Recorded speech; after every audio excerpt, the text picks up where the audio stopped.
What's up, guys? Let's talk shop.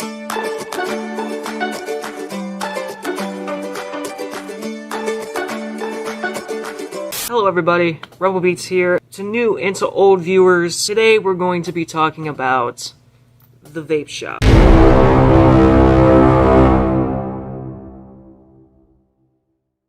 If you guys are old subscribers, I'm sure you guys are have noticed that I've started switching up my content. As you've seen down my timeline, I have started doing a lot of short form vape content. The reason for that is just because it's a little bit easier for me to do when it comes to, I still have to work and stuff like that. It's a fun, very fun job, but there are responsibilities that come along with it.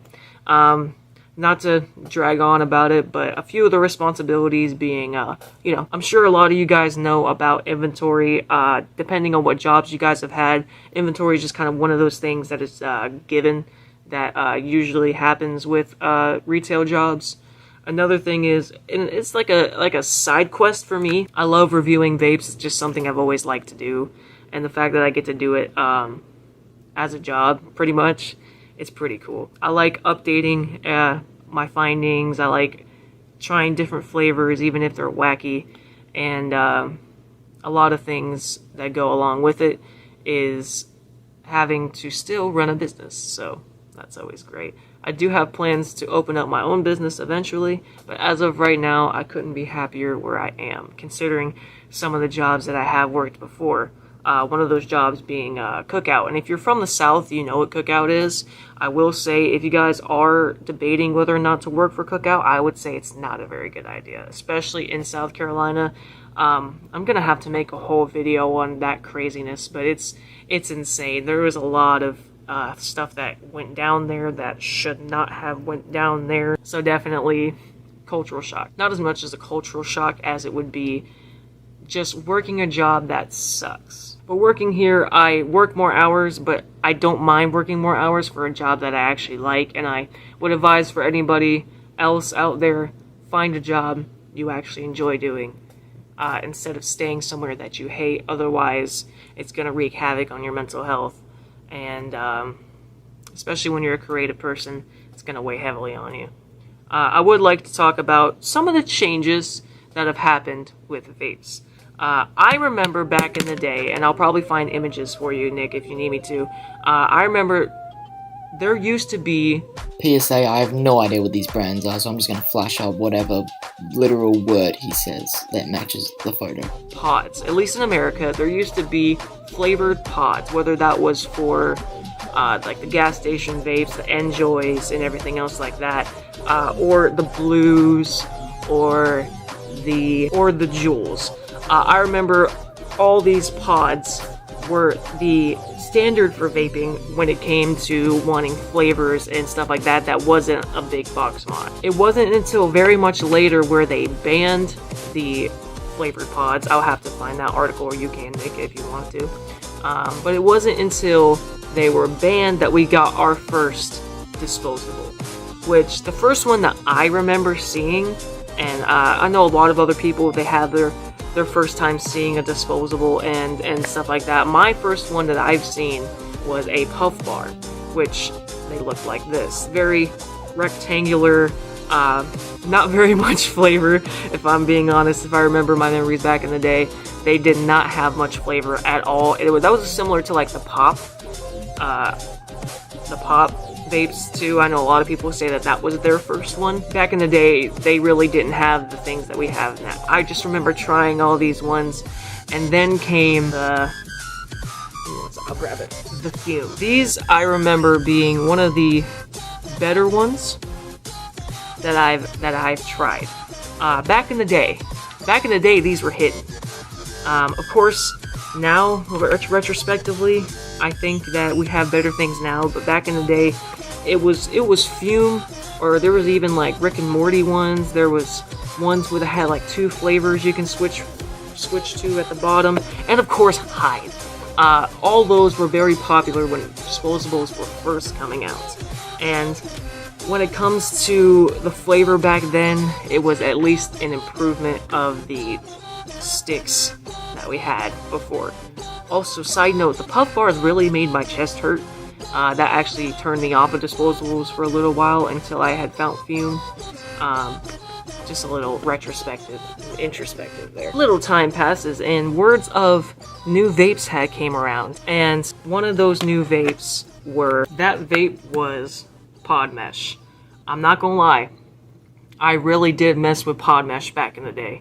These were an improvement over the Fumes, they were improvement over the puff bars and stuff like that, and they actually had like great flavor. It was the pod mesh, and then I had tried some juice head vapes and everything else like that. But it wasn't until I had noticed that there was a vape better than all of those. That was the mythical, the legendary, that everybody knows what it is. Elf Bar. These at the time were revolutionary when it came to disposables, when it came to longevity and taste and stuff like that. They were the GOAT for a very long time, and just the assortment of flavors and stuff like that. I would typically go more for the Fume back in the day just because I was broke, and I get it. That's, if the price range is always a thing, But just the pure amount of flavors, the longevity were great for the time. That is until Elf Bar winning pretty much competed against itself when it came to the revolutionary, and I still love them too, the Lost Mary. The Lost Mary was one of the best disposables I had ever tasted when I tasted it for the first time. Just the mesh coil was fantastic, the light indicator was great, they lasted a long time, considering back in the day I was buying Fume Infinities and stuff like that wouldn't last me at all the time that an Elf Bar or like a Lost Mary would. They just outdid themselves, and they still do. Like, they still continue to make new things, like the TE 6000 and the Funky Republic now with like a LED screen on it and stuff like that. Honestly, Elf Bar became like the EA of vapes, and I know a lot of people have a problem with me saying that, so I'll say it like my coworker says. They became the Apple of vapes, but they make like hella subsidiary stuff that's actually better than the BC, like their original product, so it's a bit weird. They made the Lost Mary, and then the parent company owns the Orion too, so nowadays it's fun to just look back and see the past versions of these disposables, what they were all supposed to be and stuff like that, and looking at them now with how much quality and stuff like that. And even Elf Bar itself outdid themselves again with the PI 9000. So I can only see them going up from here. And now vape designs have gotten so wacky now, and there's like soda cups, cans, and like all these other different designs now for them. It's definitely a trip to think about all the different ones that we have. I'm not sure what it's like in Australia, so I have an assignment for you, Nick. If you have any experiences with disposables, like your first time vaping, even just box mods, let me know and put it in the video. Alright, I'll do this as quickly as I can. You'll have to excuse me for this angle. I'm just in my car right now. But I'm gonna go over just really quickly. So, first time I had a vape, I was one of those people. I was probably like 15 or 16. It was my friend's vape. It wasn't disposable. It was, what did you say? It was box, whatever. It was, what was it called again? I think it's discontinued now, but it was fucking beautiful. I think the flavor was Red Bull. I loved it. I miss it. I really miss it. No, but it was, I think it was called E-Leaf Ice Stick something. T60W, I think. I got the first part. It was E-Leaf Ice Stick, but it was like T60W or T30W. I don't know. But W means watts, right? Yeah, anyway. So that was the first one, and then fast forward a couple of years, I'm over 18. In Australia, you have to be over 18 to vape and drink, so it's different here. You guys have it 21. Here, it's 18. I know, get fucked. Sorry. But then when I turned, I think I was 20 or 19. Maybe I was even 18. No, I think I was 20. I went to a vape shop, and I don't have it with me now.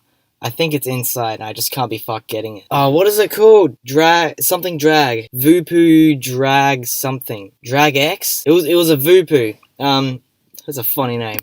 No, I got a bunch of flavors for that one, so I can't say which flavor I liked more. To be honest, all the flavors were shit. I think I was stuck on grape soda for a while actually, and that one was alright. But then, in the middle of my grape soda flavor, I burnt it, and so I couldn't really taste. I can't really taste any of the flavors anymore. I still can. It's just got that hint of burning in it. I did change it, but look, it's complicated. So I had that one. that was another of the box ones. I bought that myself. Had that for a while. It was fine. Didn't have any nicotine in it. Neither did that first, the e-leaf one. So it was breathing in literally flavored air. But then after that, in Australia, because around at that time, vapes especially. That's a fucking public bus. Can I show that? Look at that shit.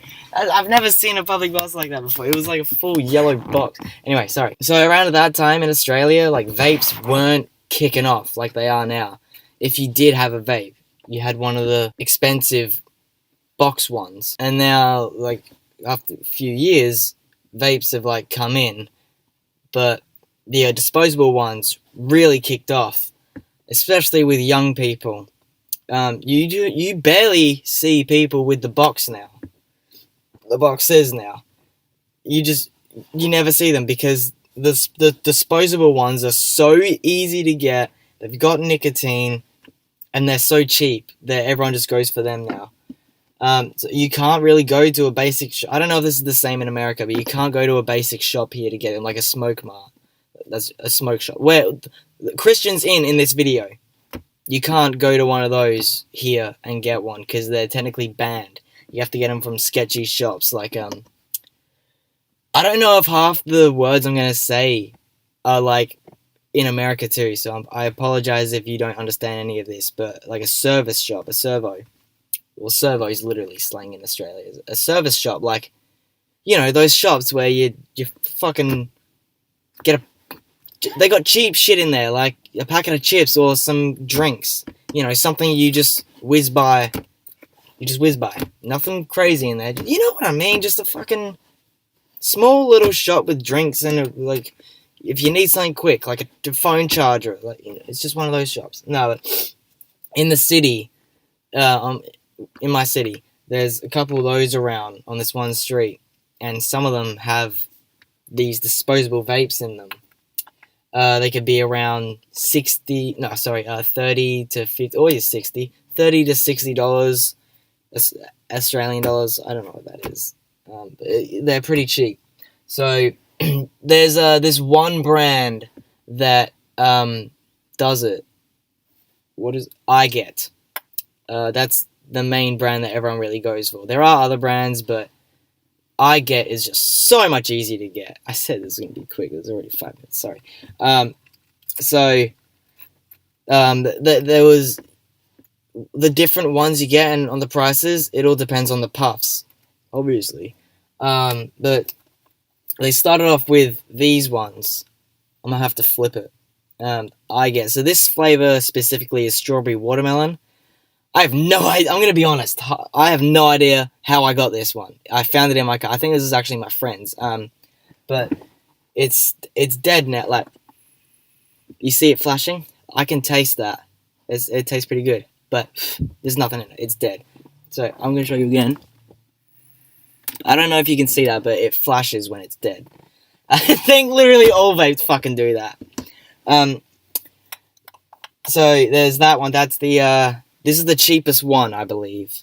The I Get Legend. And then the one up from that... So these were the ones that everyone was rocking back in the day. And now, I don't know if these were out at the same time or if they're newer. Just because at some point, everyone started to get these ones. Which is I Get Hot. I might have to flip that too. These ones are about 5,000 to 6,000 puffs. Same one. This one's mine. I actually own this one. This one, again, no idea how I got it. I think I was in town at a nightclub, and somehow this got in my pocket. So, once again, no idea how I got this one. I don't think it's a friend's though. I think I pinched it off some stranger, but this one's mine. So this one tells you on that, this is peach ice. This is full. I don't know if you can see the liquid, but I have to hold it at a certain angle. Can you see that? Maybe if I like shake it a bit, just in this little section, you can see the juice. This one, oh fuck, this one's nearly out. I don't know if you can see it there, but it's just above that yellow line. Nearly dead, this one. So I'm going to have to switch over soon. But this one is mango ice. I love mango. I'm not too fond of the ice flavors, though. Ice is just minty. Well, not minty, but you know when like you have a mint and then you drink water and your whole throat just freezes? That's what the ice does. I'm sure everyone knows that. Yeah, I'm not really a fan of the ice, but I love mango, so I just put up with it for this one. So you can see the green lights up. Same thing with this one. When it's dead, it flashes. I think it's because this is getting low, but that didn't taste that great as it used to. Where's the other one? This one, I'm excited to try this one now because it tastes good, that one. So other than just like other little disposable ones that are around, I don't have my hands on. Really, in Australia, if you want a disposable vape, I Get is your go-to. So that's all for my segment. Thank you for watching me. That is Australian Vapes. I Get Legend and I Get Hop. No, Hot. I Get... Fuck off. Of course, I think he mentioned it, but it's a bit different over in Australia since they don't have nicotine here. It's pretty much all nicotine. Zero nicotine is actually harder to find than nicotine vapes, so that's always great. And another thing I should stress in this, I know most of us already know this tidbit of information, but I figure I should pass it on. Each one of these boxes should have a QR code on it. That QR code is integral in case you're buying it somewhere you don't usually buy your vapes, because sometimes, especially here in America, gas stations and stuff like that like to sell knockoffs. And another tidbit to look at if you're in America, if it says Elf Bar still, this is either old stock or it is a fake, because Elf Bar in the US now has to go by EB Design BC 5000 instead of the Elf Bar because they got bought out by a THC company. The only reason why these newest PI 9000s have Elf Bar on it is because these are not American vapes. These are imported from elsewhere, so that's the only reason why these have that Elf Bar on it. I imagine sometimes they can import these somewhere else, but if it's a flavor you don't recognize in the Elf Bar BC brand, more than likely that's like a tad bit sus. But again, the QR code is integral. That tells you if it's real or fake. Half the time, the weight of it can actually give it off as a real or a fake and stuff like that. And of course, even real ones have their issues. 1 out of every 100 will go out or keep hitting for no reason. That's not entirely uncommon, but I can say when it comes to certain vape stores, especially mine, we pride ourselves with having the most quality disposables, quality vapes, and everything else like that. Hence why our shop might be a little bit more pricey than some, but we strive for that quality of our sales and stuff like that. You would think with how many vapes that I have, I might have a problem. I have a severe nicotine addiction, but at the same time, I'm doing it for mostly you guys. But it is nice to just try them and everything else like that. And I don't keep every vape that I review. Sometimes I vape on them for a little bit and I give them to my friends, or I give it to my girlfriend, or like my roommates even.